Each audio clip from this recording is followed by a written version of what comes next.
Now, interest rate swaps, again, like none of these things you're really going to probably get direct questions on, but understanding the concepts is important for this test as well as BEC, because you'll see them in questions and it could easily throw you off if you don't know like generally what it's talking about. Now, I'll say generally you have fixed rate and adjustable rate. Now, you could be, let's say you and your neighbor live next to each other.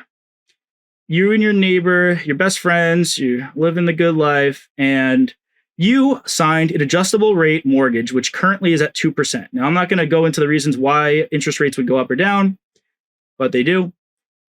And your neighbor signed a fixed rate mortgage at 5%. So you are adjustable rate, meaning your rate can go up or down. The fixed rate, no matter what happens in the economy of the world, that fixed rate is going to be at 5%.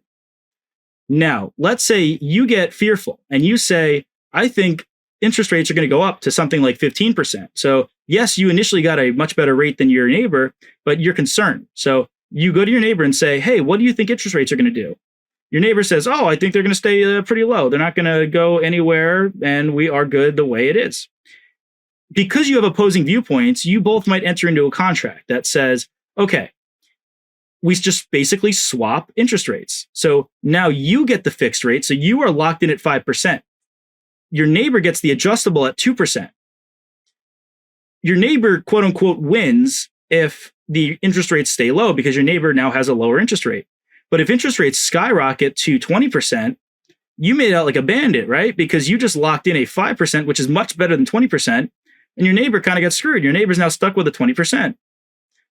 Not to get into the 2008 financial crisis too much, but the adjustable rates, that's kind of what the big problem was.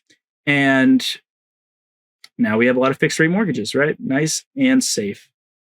That is an interest rate swap. Just be familiar with the term. That example, I'd say, is perfect for the test.